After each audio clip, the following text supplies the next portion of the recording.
Hi folks, Tris here. Thanks for listening to Modem Prometheus, and thanks especially to all of you who have joined our Patreon. We don't run ads, so the whole podcast is supported by you. If you'd like to help out, head over to patreon.com/Modem Prometheus. Members get free merch, early access, bonus episodes, and a lot more exciting stuff. Today's story is called Clockwork Boy, and is about your friends and neighbours.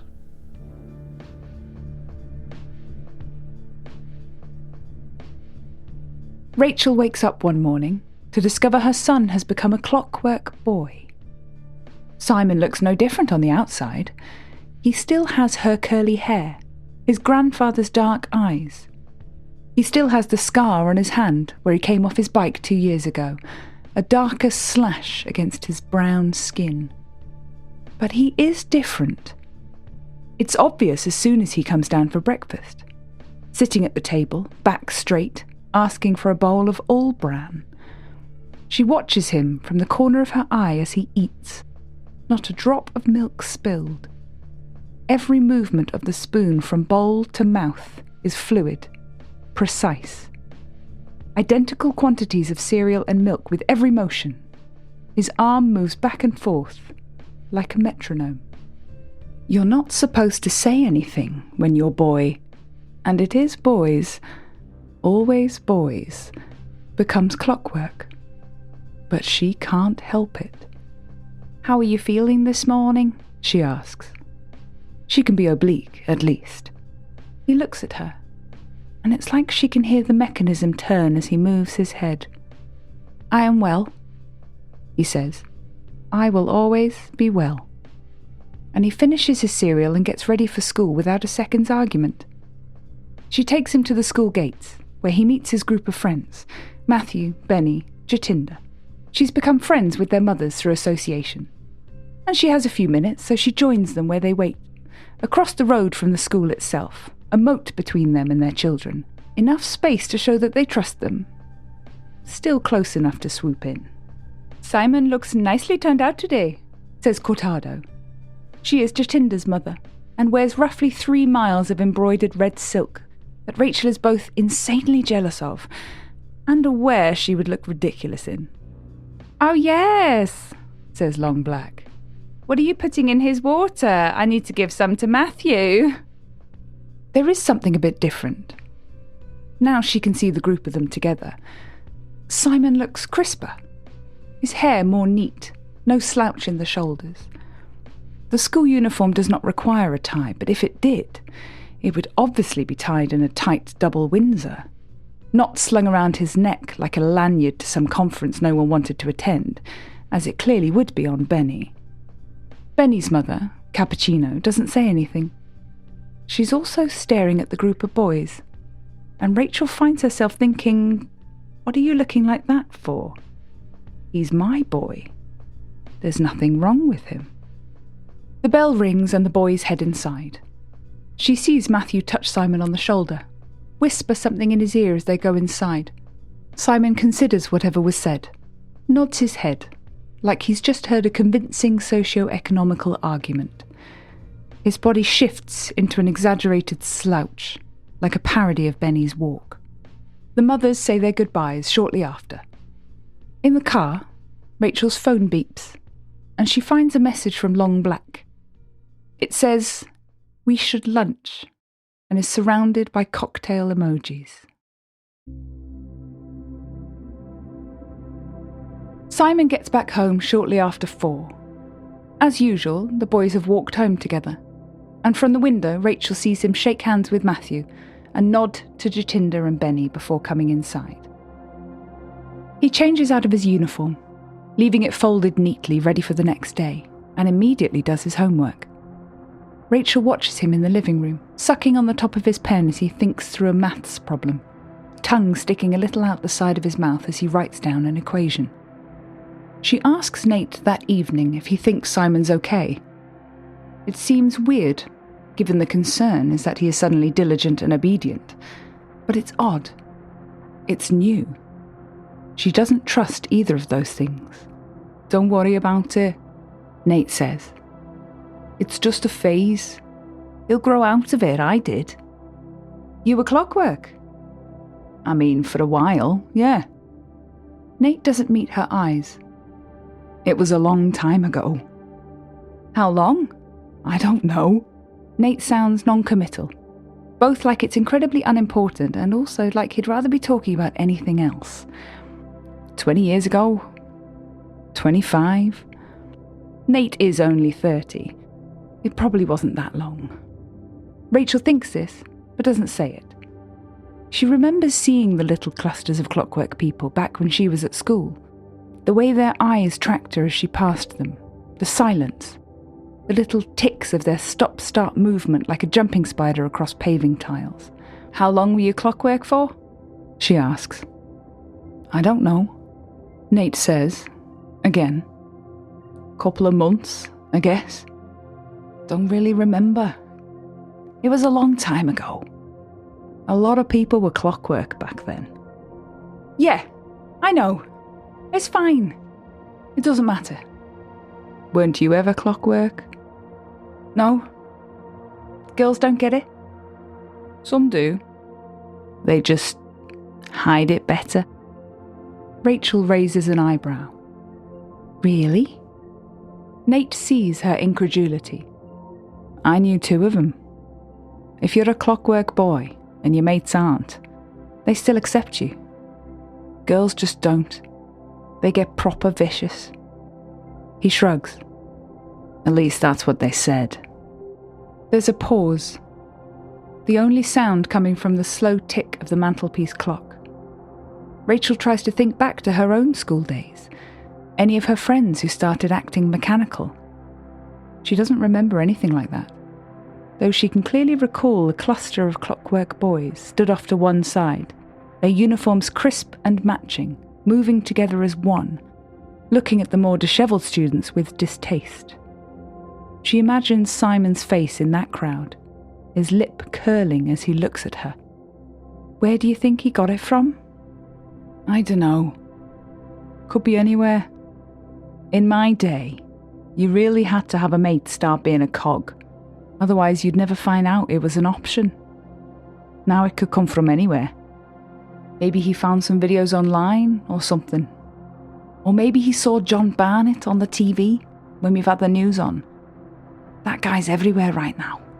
Barnett has been around for years.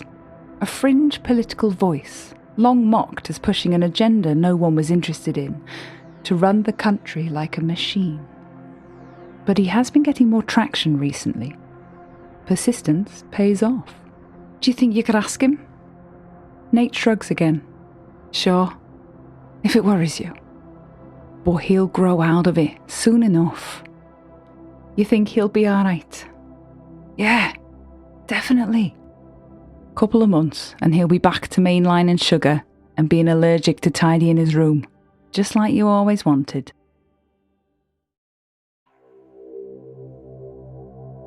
Rachel is sent the address of a cafe she's not been to before. Streetwise says they do great cocktails, Long Black's message reads, and they've got a very open environment.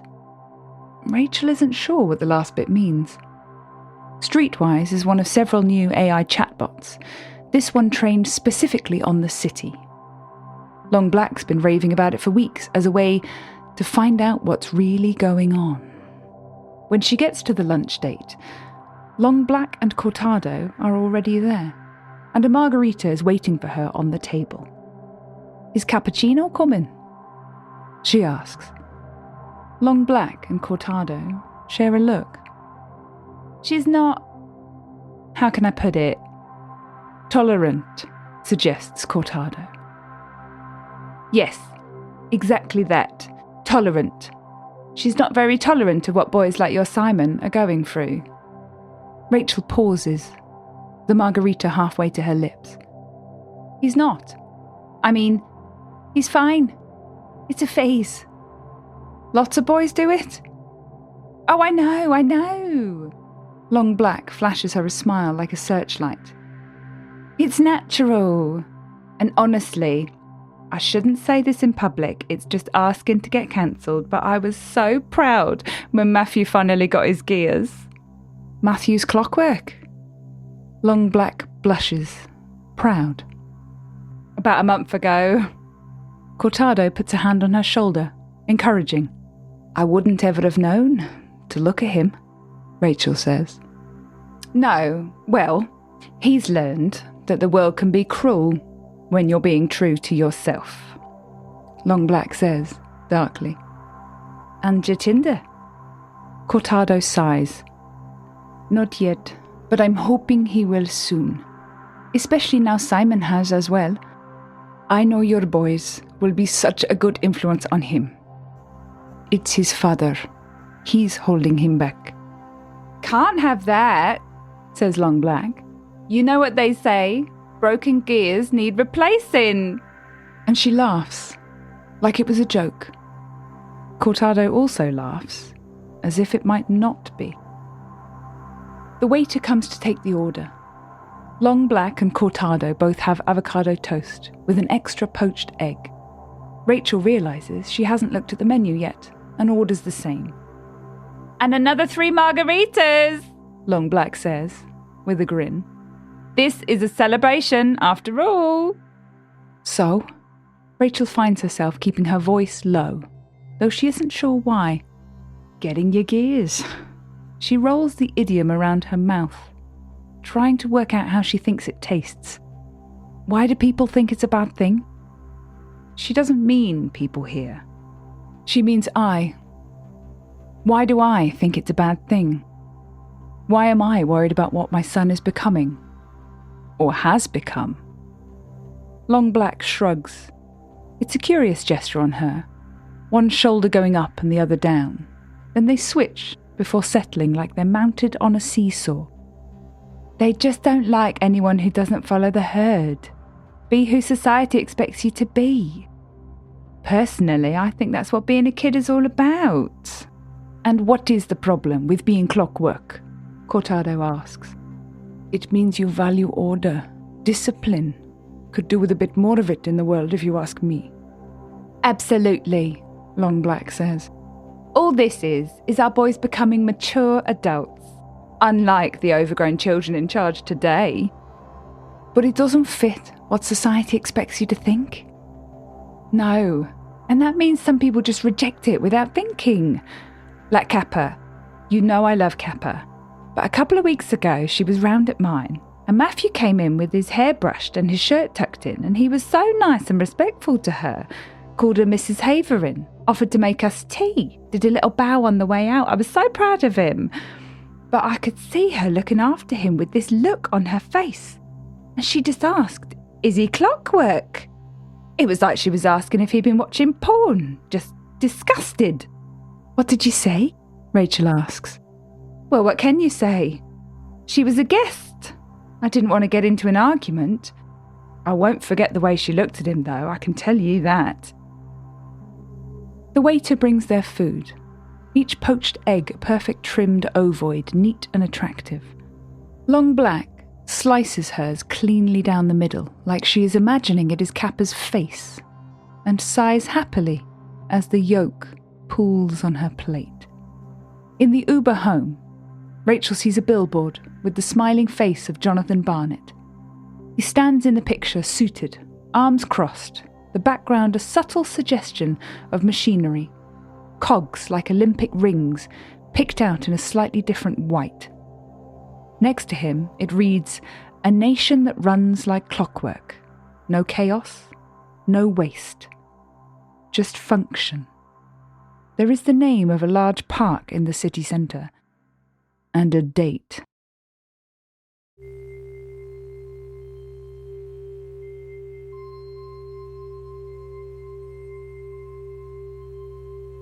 She can see a faint light under Simon's bedroom door, long after he's gone to bed.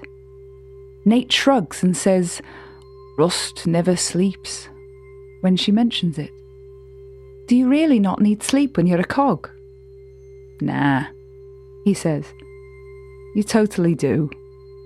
It was just something we said to each other back when I was, you know." She offers him a smile, as if to say, "I know. It's okay. But we thought sleep was inefficient. Time we could spend becoming better. Didn't work. We just crashed out before long. but you do dumb shit when you're young. You do, she thinks. I once did a triple tequila shot to try and make Adam Gardner think I was cool, and then threw up all over his shoes. And one of the Clockwork Boys I knew spent some of that same party arguing that lazy people should be shot. She can't imagine Simon or Nate ever arguing that lazy people should be shot. Nate had never been that cruel, and Simon was just a boy. As she lay in bed that night, her hand idly playing along Nate's chest as she traced the swirls of sealing artex with her eyes, she finds herself asking, why do people become clockwork? She hadn't meant to ask the question. She'd meant to think it. Private wondering, trying to work out why it happened to some people but not to her.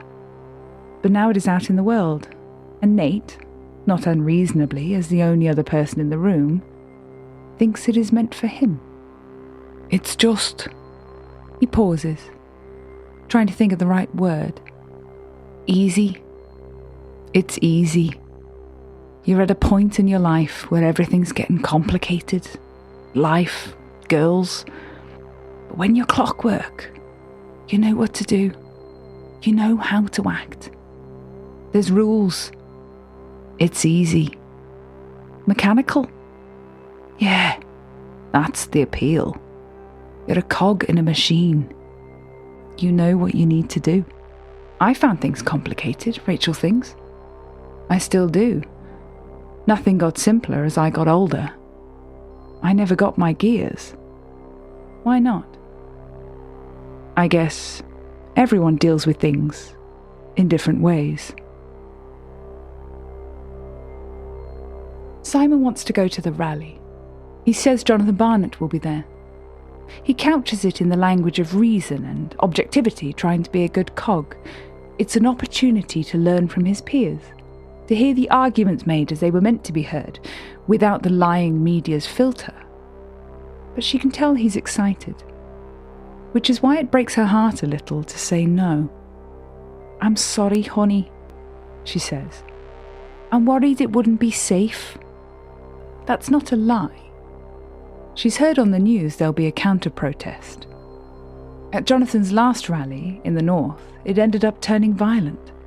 She remembers seeing pictures on the news of people with placards. A human is not a machine. We are not grist for your mill. But it's not the only reason either.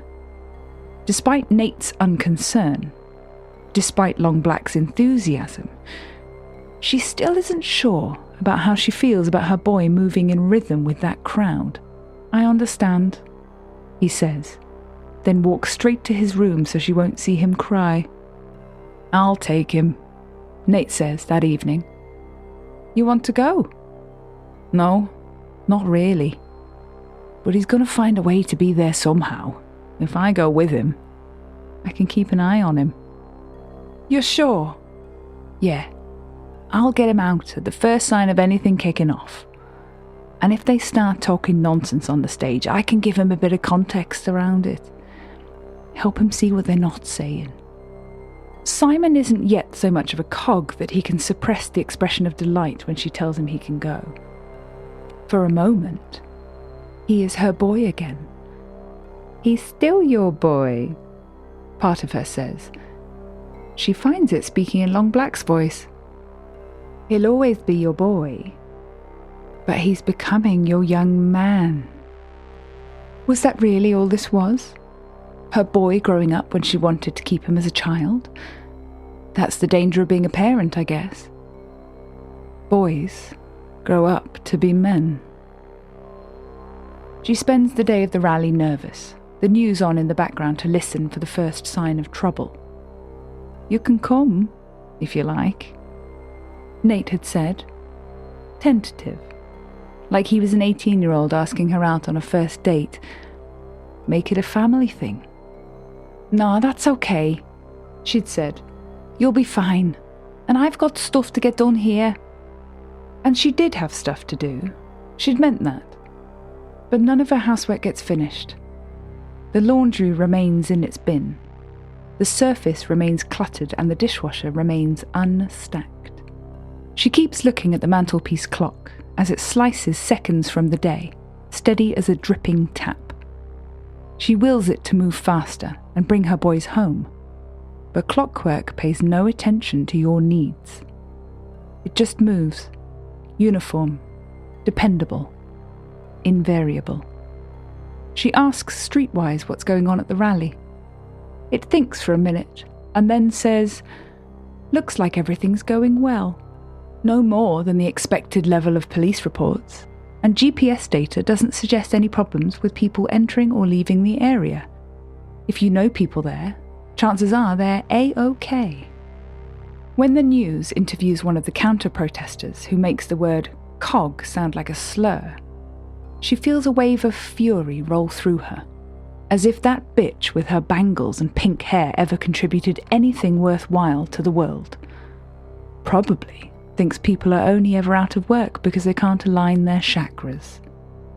She sends Nate a message to make sure they're okay. He responds within a few minutes. "We're fine. Everyone's really friendly. You should have come." They get back a few hours later. Simon is buzzing, his mechanism wound up like a ballista. He goes straight up to his room to debrief on whatever social network the kids are into these days. He met a couple of his friends there, Nate says, with one of their mothers. Cortado, he thinks. Was there any problem with the counter-protest? Not really. The police did a good job of keeping them in their box. What did they say on the stage? Honestly, it was mostly just common sense stuff. Some people are givers, some are takers, and as a society we've got to be honest about how much they can afford to take.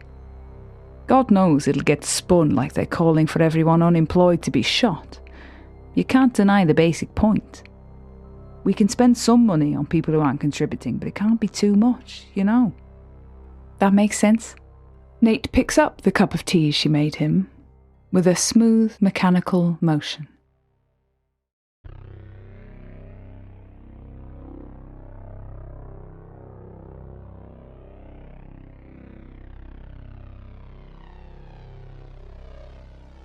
There is something different about Long Black and Cortado on Monday. Rachel can't put her finger on what it is, but they seem freer somehow.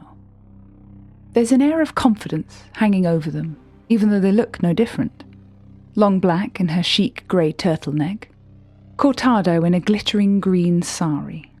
Cappuccino is glaring at them. She seems dowdy in comparison, though again looks no different to normal.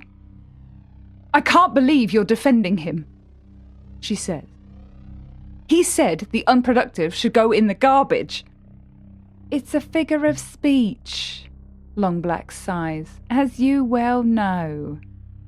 "Uh-huh.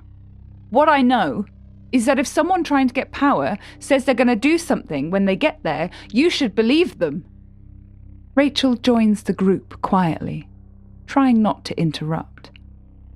Long Black and Cortado turn to face her in perfect sync. Oh, Rachel realises. That's it. They're not masking anymore. "Rachel, darling," Long Black smiles at her, lips exposing teeth with a noise like a ratchet. "We were just talking about Jonathan's rally.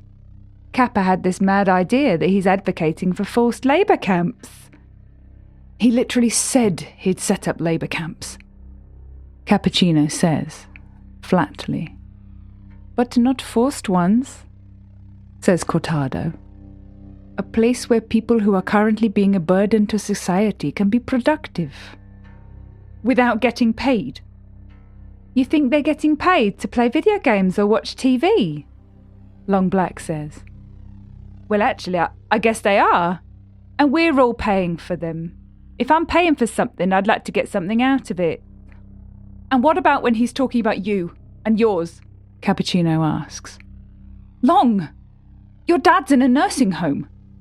How's he going to feel about being sent out to pick potatoes or work on an assembly line or whatever the hell it is that mechanical twat has planned?" Long Black bristles. "My father has been productive all his life. If it comes to that, we'd look after him. Jonathan's been quite clear it would be considered on a family basis." Cappuccino shakes her head.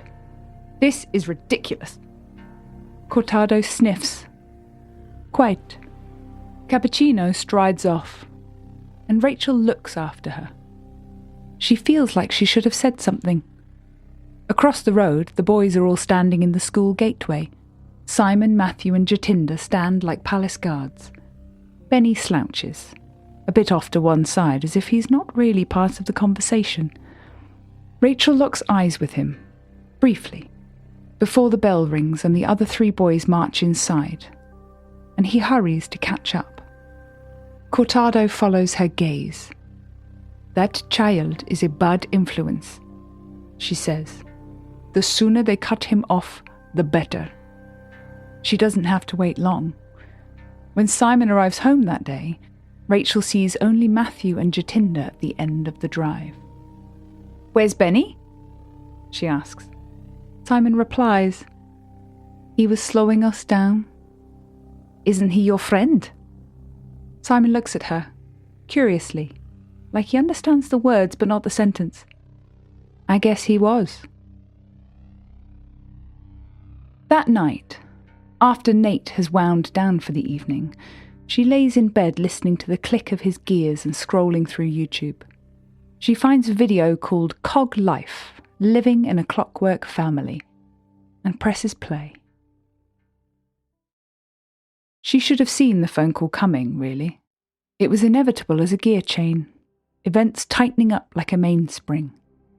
It's Cortado on the other end. "There's been an incident with that ridiculous Benjamin child.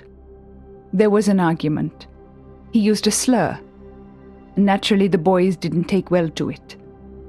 Understandable, as far as I'm concerned. But obviously the school are going to blow everything out of proportion.